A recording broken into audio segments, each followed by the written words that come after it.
यहाँ पर औरंगाबाद में विभागीय आयुक्तालय के सामने मैं आमरण उपोषण के लिए पिछले 9 दिन से बैठा हूँ। इसका कारण ये है कि हमारी डेमोक्रेसी जो है, लोकशाही, इस लोकतंत्र के ऊपर ईवीएम के जरिए अतिक्रमण हो चुका है और पिछले कई सालों से ये हो चुका है। इसकी बहुत सारी वजह है, लेकिन सबसे बड़ी बात ये अगर कहें तो जब दूसरा महायुद्ध जब हुआ था, उसके बाद में डेमोक्रेसी के लिए सब देशों ने उसे अपनाया, लेकिन उस डेमोक्रेसी, उस लोकतंत्र को 100% अभी तक किसी ने भी स्वीकार नहीं किया।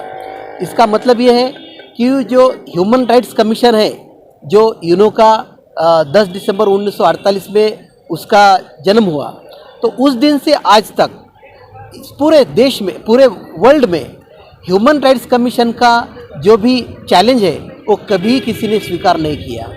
और हमारे देश ने जब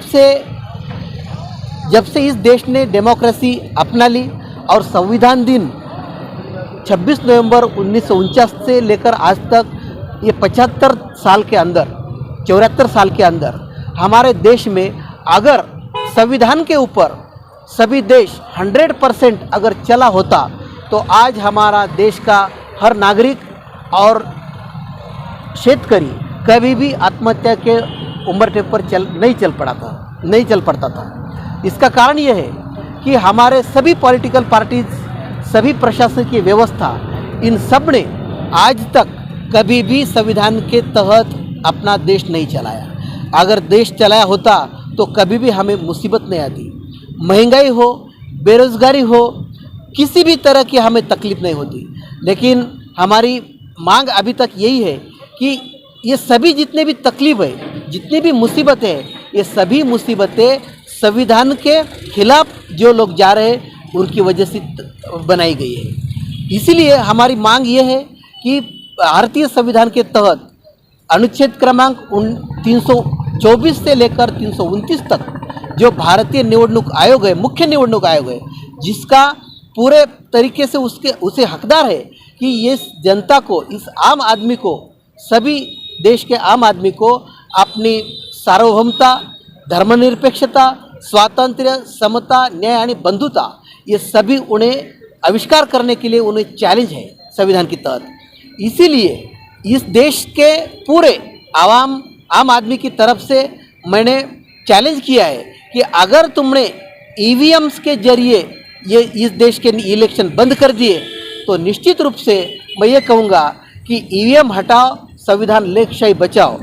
इसकी तरह से सर, आप आम जनता है के बारे में आंदोलन कर रही है, मतलब इलेक्शन आता है तो सभी पार्टियां इसमें भाग लेती है, वो क्यों नहीं आवाज़ उठाती? क्योंकि उनको ईडी का डर है, इनको सीबीआई का डर है। उन्होंने जो भी भ्रष्टाचार किया है उसके डर की वजह से वो ईवीएम को बैन करने के लिए मांग नहीं करते। आज भारत रत्न डॉक्टर बाबा साहेब अम्बेडकर 28 नवंबर 2023 से बैठा हूँ और महात्मा फुले स्मृति दिन से वहाँ से बैठा हूँ।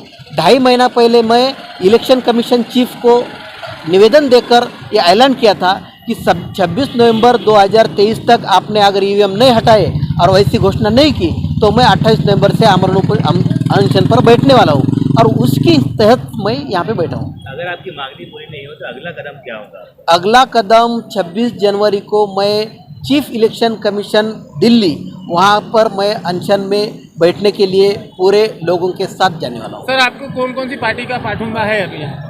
मुझे बहुत सारे छोटे मोटे पक्ष और संगठन का पाठिंबा है और ये समर्थन बढ़ते जा रहा है। एक दो पार्टी के नाम बोलिए। उसमें शिवसेना, उद्धव सेना गठ, उसके बाद में बी पैंथर्स और भारतीय क्रांति दल, ऐसे कई सारे हैं। ईवीएम का विरोध जो है तो बड़ी बड़ी कंट्रीज करती है, वहाँ पे बैलेट पेपर के ऊपर जो है इलेक्शन होता है, फिर यहाँ पे क्यों ऐसा? यही तो मसला है, क्योंकि हमारा इलेक्शन कमीशन साम दाम दंड भेद के कूटनीति के प्रधानमंत्री या केंद्र सरकार के नीचे अपना गुलाम बना हो चुका है। पहले सर आए थे तो क्या आश्वासन दिया आपने? उन्होंने कहा कि हम अभी इंडिया की जो बैठक हो गई उस बैठक में हम ये मुद्दा उठाएंगे और राष्ट्रपति और इलेक्शन कमीशन को हम मांगनी करेंगे कि ईवीएम हटाओ। अभी आप जो मांग कर रहे हैं तो क्या हम समझ सकते हैं कि आने वाले दिनों में बैलेट पेपर के ऊपर ही इलेक्शन होंगे? जरूर, ये निश्चित रूप से मैं आश्वासित करता हूँ कि आने वाले लोकसभा के इलेक्शन 2024 के ईवीएम के बगैर बैलेट पेपर पर ही होंगे। आप कौन सी संस्था से जुड़े हुए हैं और संस्था का नाम है, आपका नाम बोलिए। मैं किसी भी संस्था का नहीं हूँ। डॉक्टर बाबा साहब अम्बेडकर ने 19 अनुच्छेद क्रमांक 19 के सामने ये तहत से कहा है कि सर्वसामान्य भारतीय नागरिक को जो मूलभूत अधिकार दिया है, उसी अधिकार के तहत मैं आपसे बात कर रहा हूँ। आपका नाम बोलिए। अनंत केरबाजी भवरे, संविधान विश्लेषक, संभाजीनगर, छत्रपति संभाजीनगर, औरंगाबाद।